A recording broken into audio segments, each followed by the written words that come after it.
and welcome back to V-Road, CCTCG's weekly Vanguard Podcast. I'm Cole.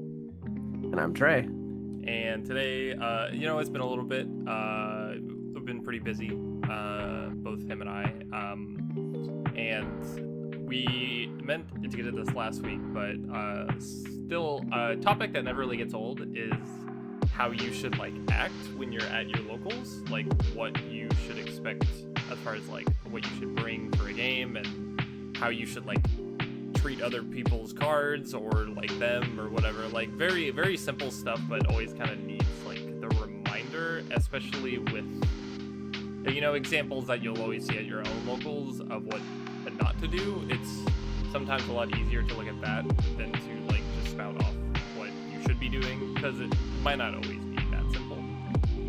Yeah, and a lot of it is common sense. If you know how to operate around people, you really kind of know what you should kind of do playing Vanguard. But also for the people who don't know anything about Vanguard and are just getting into it, it can be kind of an intimidating thing to go to a local tournament because, well, first off, the word tournament implies that there's some form of competitive play into it.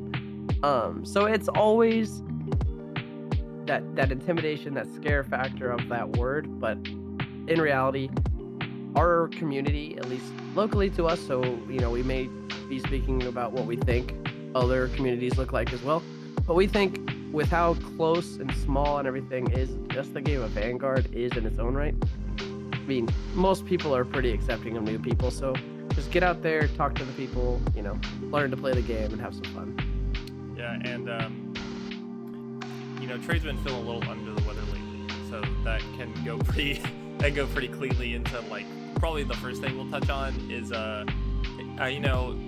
playing Vanguard isn't a job, so you should treat it like one. But what's similar between the two is if you're gonna be around people. So if you're a little bleh, if you're a little not quite there, whether it's a cold or something crazy, just don't force people to be around that. Just don't show up.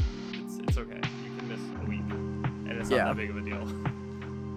Yeah, and it sucks sometimes because, me, I I've been a bit under the weather the last couple of weeks, and it sucks because you want to go and play this fun game that you enjoy doing, that kind of weekly schedule, that repeat thing, that one set thing you do in your schedule type thing, other than work and other things, but that one scheduled fun thing that you do, and you have to miss it because of little things. But I mean, obviously, if your people around you are fine with you wearing a mask to tournaments or anything like that, be a decent person and ask your people, message it on Discord, do something, or just best to say, hey, I'm not gonna be able to make it, I'm not feeling well. Yeah, there's always next week. It's always an easy thing to do, and stuff like that never lasts forever, so it's not like you're out of a game for too long. But when you do get there, I think for me a really important thing that goes along with that is making sure you are taking care of yourself as far as hygiene and stuff. I know it's everybody beats the dead horse of hygiene when it comes to a card game tournament or whatever, or just a local. But I work at a card shop now, and I keep hearing stories about not to throw other games under the bus, but Yu-Gi-Oh players who were at a regional at our locals, and there was just a smell that was unacceptable and made it almost very consequential to hold an event that big ever again there. So it really does matter, and people do notice, and it comes back around to taking care of yourself as much as it is respecting other people, because it can't be good for you. Well, it can't be good for you, it can't be good for other people. And what it kind of comes down to is, in reality, these card shops, as much as they love hosting local tournaments and bringing people out, is they have to be able to have an environment where people will come and feel comfortable and safe at. Because if you're around and you're not everyone smells great just naturally, but there's a lot of things that can deter people from coming to a store. And smaller stores, bigger stores, all the same. I mean, if you have a foul stench in a room, or a lot of unhealthy habits in a room, I mean, it's going to deter people from being at that store. So that's a big part of it. It's nothing against any individual person or game ever. It's more just that they are a business that has to operate with, some sort of guidelines to say, hey, if y'all are in here stinking and not being very hygienic, we're not going to make a lot of sales in the time that this tournament is happening. So just be a decent person. Watch. Yeah. And like tournaments, like holding tournaments is like a service that the locals provides. It's not like a thing they have to do. It's a thing they want it to do as much as they can, because it gives people a reason to like buy the cards they're competing with. And to go along with that, another big thing that can kind of be targeted at us so much that we're like a more niche card game compared to like Magic and Pokemon and stuff is like the way you can react to a game while it's being played and while certain results are happening. Like if you're like checking the top 5 cards of your deck for something, like an effect has you do that and you just like don't find the thing that it's asking you to find, and you've like maybe wasted an ability doing that, or like you get sacked by like a deck that is like trying to sack you, and like that's like the point. Like the odd 2 to pass and they hit two crits is like all right, buddy, like okay, sure. But like when it comes to a scenario where triggers are expected, along with like if you get over triggered, because that kind of a scenario is just gonna happen at least once a night, probably, hopefully not, but it's always a thing to think about, and it is like part of the game as much as people don't enjoy it. So what I'm trying to get at is like all these things that can happen in a game, they should never get you to a point to where you are like being loud or rowdy about the game, or being negative about what's going on, or like in such a way that it's affecting people around you that aren't participating in what you're doing, or even people that are, because it really just beats people over the head with like how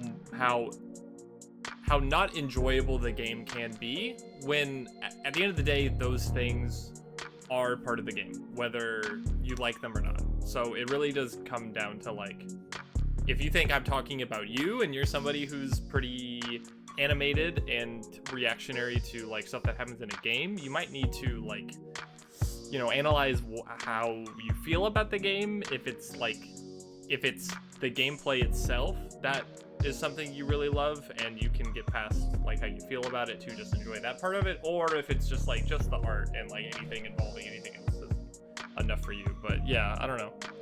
And all of this is to say, like, you can't not be expressive in the game, because it is a game. First off, you're gonna enjoy it, you're gonna have downtimes, you're gonna feel a lot of emotions playing a game, because sometimes you'll have like the best line of play in your head drawn up, and then an over trigger gets pulled on you and it just ruins everything you were about to do.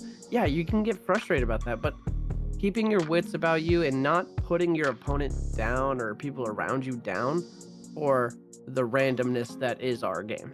Because sometimes you could be the best player and have bad luck, and when that happens, you're gonna be frustrated and all these sorts of things, but you can't make your opponent feel bad for that, or like you can't make people around you or in the same room, anyone, hear that per se. I mean, like obviously you could be loud, you could be not loud, but to a point, celebrate things like that. You could be excited because winning's fun. We all know that. Losing isn't. But everything in moderation.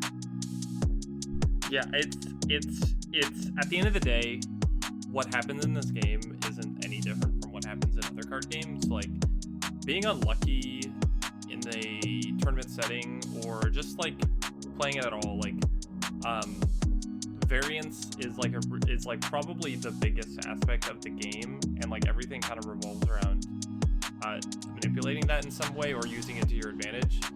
so that needs to come with a lot of expectations about like, okay, I should, like, in my opinion, this is getting, we're gonna have a couple opinions here just like thrown in, but for me, my big thing is like, for example, if I'm playing a deck that like is meant to, like we mentioned in one of our older episodes about like deck archetypes, like a compression deck, like if you're going up against a compression deck, you should expect to not be sacked, because that's not what sacking implies, that like it came out of nowhere and it's like, a level of variance that couldn't have been accounted for. Like compression decks, if they double crit you, that's what they were like trying to do. That is probably in most cases the only way they win a game, ideally. Like that is what they want, that is what you should be expecting.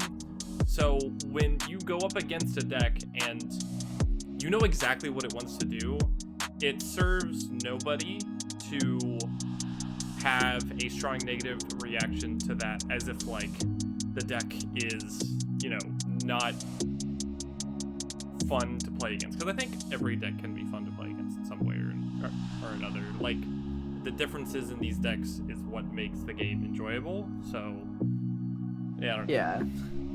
And Vanguard is lucky to the point where we don't have a deck that is not like be able to be played around. Like every deck in the game, there's something you can do to stop a deck from doing something or delay it slightly. Like, for a long time, Gandiva was a major problem.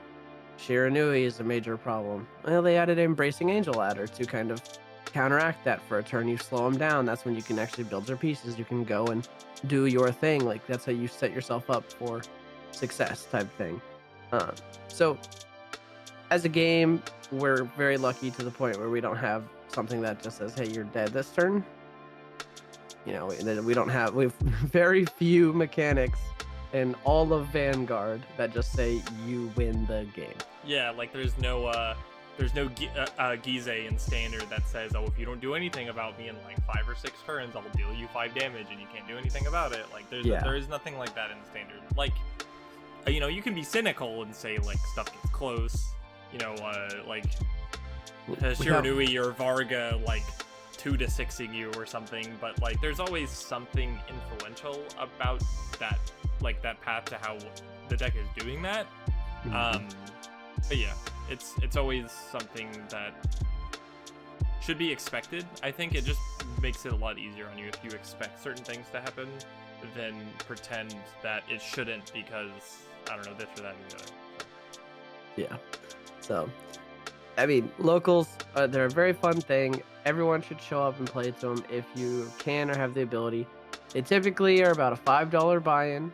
So, something that you do have to spend a little monetary thing to get into, but you typically get things out of it. So just depending on the different card shops, there's quite a few around us who all operate very differently.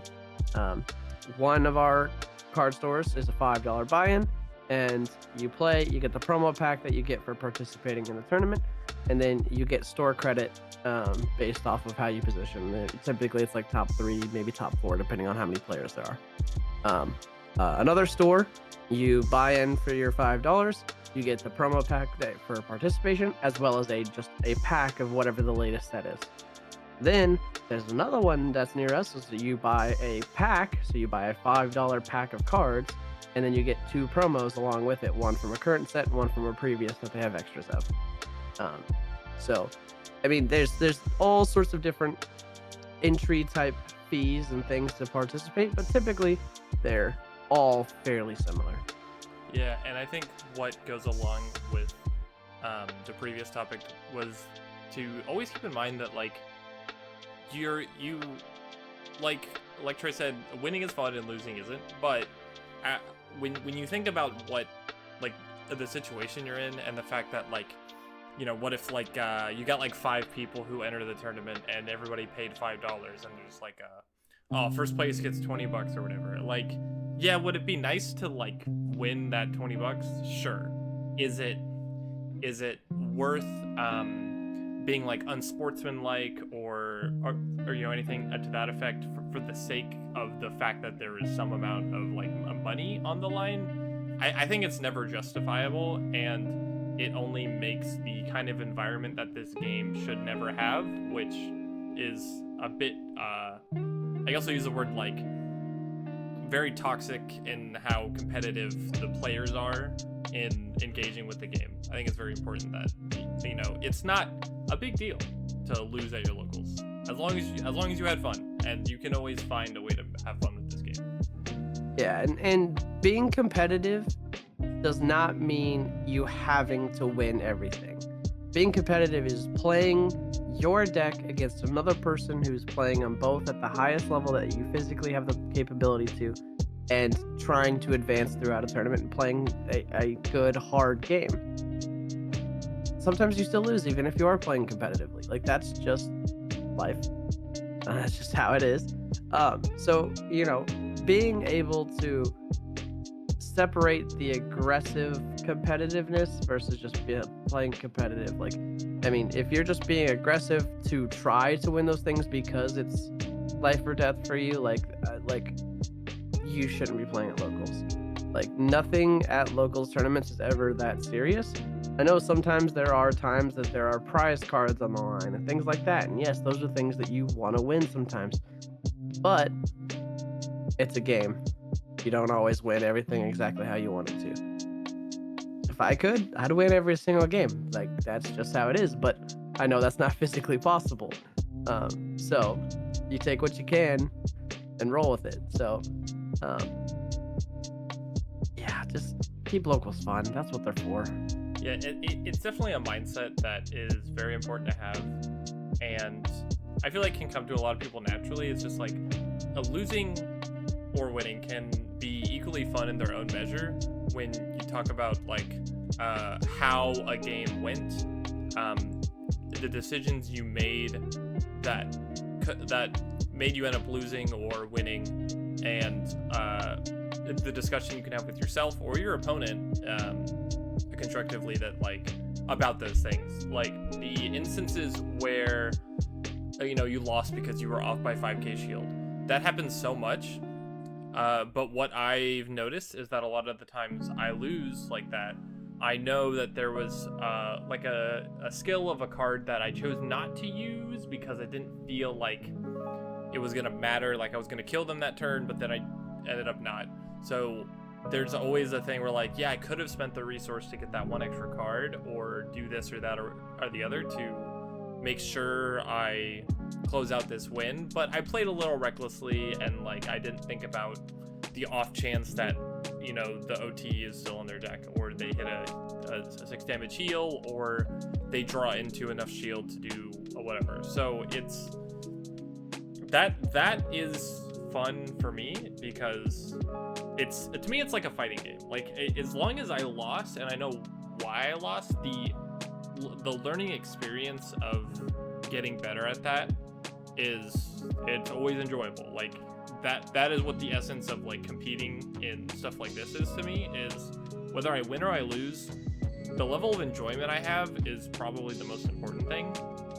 I've had games where I'm playing like a really rearguard intensive deck against like a Gondiva, for instance, and I'll still win or I'll still lose, but because of that, how unfavorable that matchup is, those games are always super close, so there's always a lot to reflect on in like how I was able to win despite that, or how I lost but how I could have done better. Like it's a really, I think it's a really enjoyable process to have, and the mindset has kept me going back to my locals kind of regardless of how well or not well I do.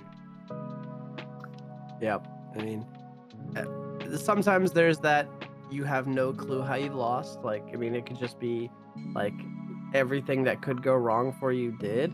So, I mean, unfortunately, that's also part of the nature of an RNG based game, is sometimes you don't know why you lost and you just did.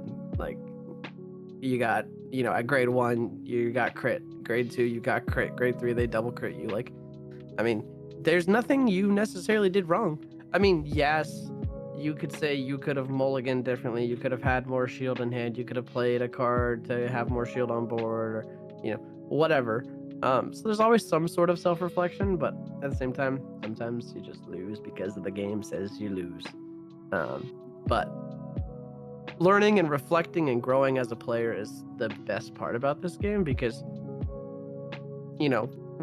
once you see some things happen to you enough times, you start to learn to adapt to those and you fix those situations. And again, you can't always play into those situations, but learning and understanding and seeing different things of how a player might play against you, once you start to notice those moments, you're really going to start feeling good as a player. Even if you lose, you're like, dang it, I knew this was coming so I could do this, but I ended up losing because they pulled one extra trigger than I was thinking. The little things that will help you down the line, growing, being a better player, all are fun. Yeah. And I think we can end this off with the last thing I really have in my mind about this is how to interact with the game itself, like while you're playing it. I think it's very important to remind people that, like, maybe it's super simple, maybe it's not, but the idea of like, I have a card that or I'm playing a Messiah and I can lock my opponent's rear guard. Don't reach your hand over and turn their card face down for them. Like, they're fine, they can do it themselves. If you're playing Prison, you don't have to put their cards in your prison for them. I do that with people I'm only super comfortable with and know that they don't care. And, more often than not, I'm doing it to make the games go faster, but typically in like a casual setting. So when it comes to stuff like that, sometimes there's a conversation you can have with your opponent, or just a level of like, if it's really close friends, sometimes these things are okay. But for the most part, it's usually just don't touch your opponent's cards unless you ask to read it, and then you can pick it up and stuff like that. Very simple stuff. Like don't use your opponent's dice without asking, and probably don't eat something messy while you're playing, or like very super simple stuff. But it's always worth having out there next to like the hygiene conversation. So Yeah, with the nature of any card game, really, we pay a lot of money for some really expensive cardboard. So, it generally comes down to more of a niceness, or something that you can do as a common courtesy, just to ask to touch. Yes, there are a lot of public zones in Vanguards. Yes, we know the damage zone is public. We know the soul is public. We know the drop zone is public. We know the bind face up is public knowledge. Like, yes, you should be able to have knowledge from those, but doesn't mean you have full access to touch and do things with those. Like Cole was saying, in a public setting, or very, not public setting, but like close setting, like when Cole and I play, a lot of the times it's, we're just doing things because we both know what our decks are doing. Like, we're just kind of playing to speed things up. And in reality, we know neither of us have the intention to do anything to damage each other's cards or, anything along those lines. So, just ask. It's really not difficult to be like, hey, can I read what that card does? Or hey, can I see what's in your soul? Maintain a decent sanitation level of things. It's one thing to have a drink or whatever, but eating nachos or something greasy while you're playing is not necessarily a good thing. Yeah, not good for your cards, but definitely not a good for your opponent cards. Yeah, it's also like, especially if you're a new player and you're not quite sure, like you're getting into the game and it's like your first couple locals or whatever. Like, don't ever be afraid to like ask somebody to slow down if they're doing like a lot of game actions with a deck you've never seen before, and you want to understand what they're doing. Not even that you think they might be cheating or not, but just so you know, like, how a deck is getting, like the power it's getting, why it's drawing as many cards as it is, like stuff like that. Like, it's kind of on your opponent to make sure they know what you're doing, and vice versa. But it's also just important that if you see that your opponent is playing something that you don't recognize, and you've never played against your opponent before, and they don't know if you know anything about what they're doing, it's like, it can be pretty important to ask and make sure that know what all their cards do and how to also helping you like block efficiently and play better just in general if you're trying to get used to the large card pool Standard has now. Yeah. And again, speaking about all our locals, which we assume is the same out there as well, everyone at our card shop, if you ask them, what does a card say? What does a card do? What are you doing to get a card in your hand? Everyone is going to explain exactly what it is. Typically, a lot of us will explain things as we're playing them just because we're talking out loud, kind of walking ourselves through it for the most part. But everyone is willing to let you learn and understand the game, because no one here wants you to have a bad time, and no one wants to cheat in reality, because that's no fun. I mean, there are people out there who do those kinds of things. Unfortunately, it has happened at a major tournament in Cardfight. Things have happened to that, but we don't do that. I mean, Locals is a place for people to go and be that little bit more competitive rather than playing casually. It's where people go to understand and learn the card game. I mean, we've had a number of people at our card shops over the last year and a half, 2 years, who have come in and just said, hey, do you guys play Vanguard? And we say yes, and we teach them how to play the game, or they know how to play the game a little bit, but we explain why we're doing certain things, like explaining why we're guarding in a situation when it feels like you should maybe take an attack. There's all sorts of million different things that could be explained while playing Vanguard, so just ask, and people will likely be more than happy to explain what they're doing. Yeah, especially if like people really like the deck they're playing. If you ask them like, oh, what does that card do? They'll probably be pretty excited to like tell you like, oh, it does this and that and the other. Like, people enjoy the game, and it's a good assumption to go in thinking like, okay, if I want to learn what all these cards do, it should be pretty easy to figure it out either while I'm playing against somebody or if I talk to them like after the match or during the match, So yeah, I think that kind of covers everything, unless you have anything else on your mind about this. No, I think just enjoy playing Vanguard, because we love it. We hope you love it too. Yeah, for sure. So, as always, if you watched to the end of the video, thanks. If you like this kind of stuff, be sure to like the video and subscribe to the channel to keep up with all the stuff we upload, and ring that bell to get notified when we do. So until the next one, I was Cole. And I was Trey. And we'll see y'all in the next one.